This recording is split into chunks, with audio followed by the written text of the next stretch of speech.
Hey guys, I know it's been a while since I made a video.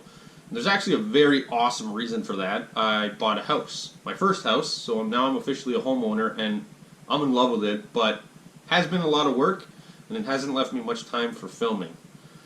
But I have been thinking about what I want to do for bass season next year.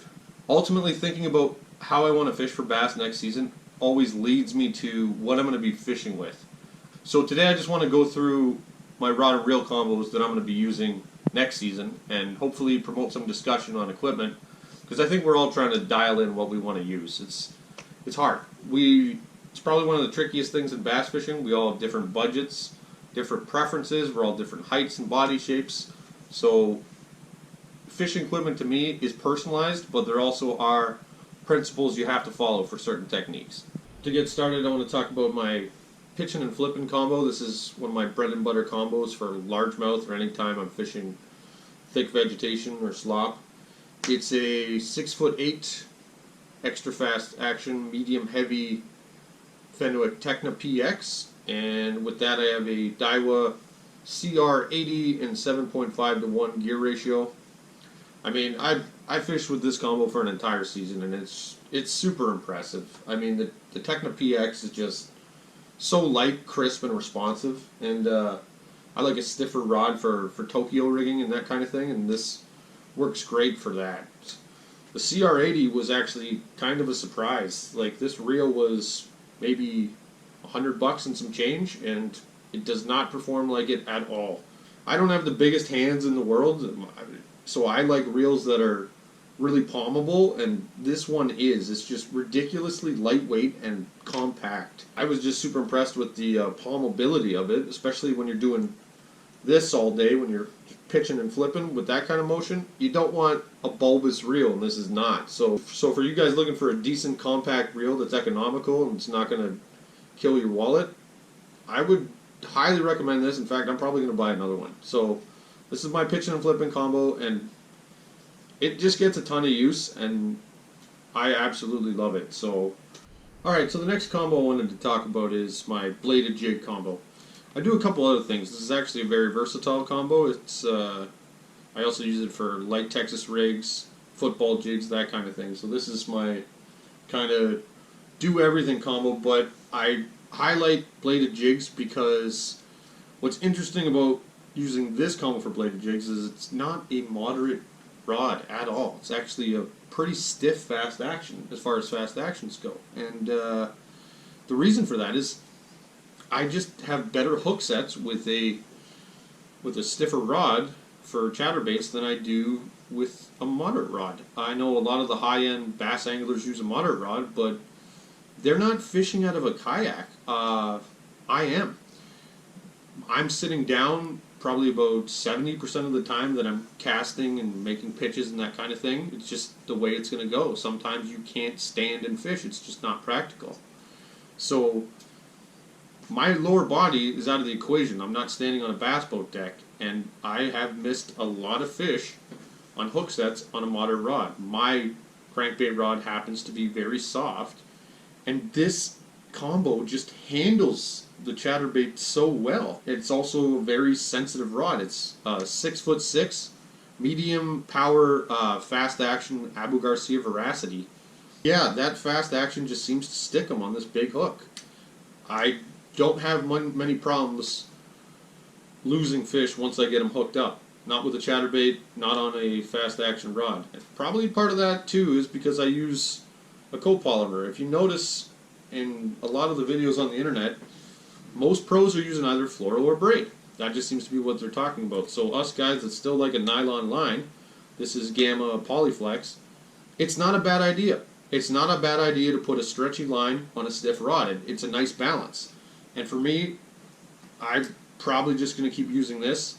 Maybe in the future I'll try it again on a moderate rod, but I prefer it on this.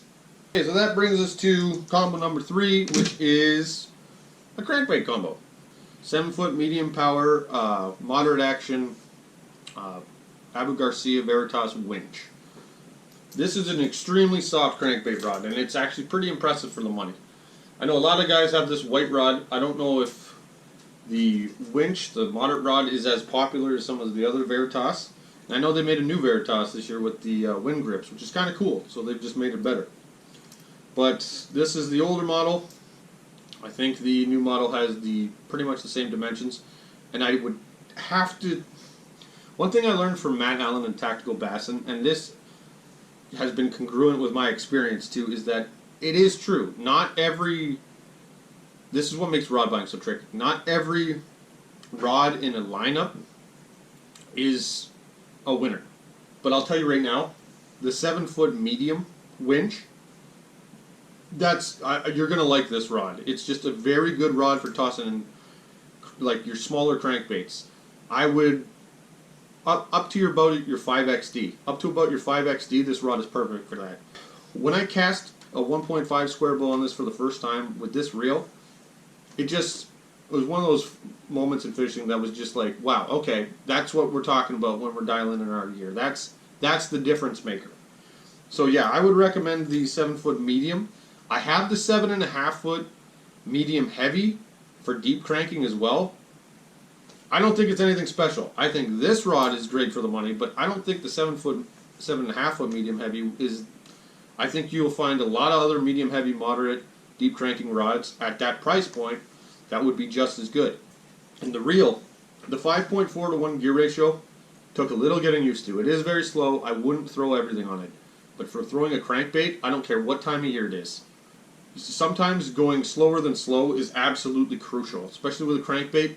You just get a different wobble out of it when you're reeling it on this slow of a gear ratio. You just get a more seductive presentation, and it keeps it right in the strike zone. To me, you don't need to break the bank if you're not an adamant crankbait fisherman. You don't need to break the bank, but you do want something that's good, that's the right tool for the job. And this combo is so fun for throwing crankbaits. Okay, so that brings me to probably one of my most important combos, and this is where things can get weird. This is my jerkbait / topwater rod. I've tried using a dedicated jerkbait rod. I've tried using a stiffer jerkbait rod. My first jerkbait rod was a Compre moderate fast, that said it was a fast, but it was actually a moderate fast, and I loved that rod. It was the old blue Compres, and I wasn't even like thinking about actually getting deep into jerkbaits and topwater. I was more of a chuck a piece of plastic guy, but that rod kind of set me off just because it happened to work so well. Well, since then I've tried upgrading, I've tried doing a lot of different things. I was just never as happy as I was with that rod, just working it. It's because I was using rods that just weren't right for it, for me and for the technique specifically. So I've ended up getting this. This is the Abu Garcia 6.4 Ike Delay Series rod in moderate action. And I'll show you guys the tip. I got to give credit to Ike, man. This rod is exactly what he says it is. You could probably get away with throwing smaller cranks on here and stuff, but for topwater and jerkbaits, this tip is right on the money. I would know. I've fished with a lot of them, and you've got to have that crisp tip. You have to have it. It's not going to work the same without it. So if you're trying to make it work on a rod that's just dead action, you're not doing yourself any favors. As for the reel, this is just an amazing reel. This is I kind of spoiled myself with this reel. Most of my reels are a little less expensive than this, but this was important to me to have a really solid reel on my jerkbait topwater combo because I just do so much of that, and I just have so much success and fun doing it. But this is the Daiwa Tachula SVTW 103 in the 6.3 gear ratio. I do like a slower gear ratio so I don't pull up too much slack when I'm jerkbaiting or doing topwaters. It is just buttery smooth. Like, I can't say enough good things about this reel. This is awesome. I might get another one of these eventually for skipping in particular, but if you guys want to spend a little more on a reel, that's the way to go. So that's it for my rod and reel arsenal for 2021. That's pretty much all my power fishing combos. If you guys like this video, let me know. I am going to dive into some more gear specific stuff just because it is a big part of what we do.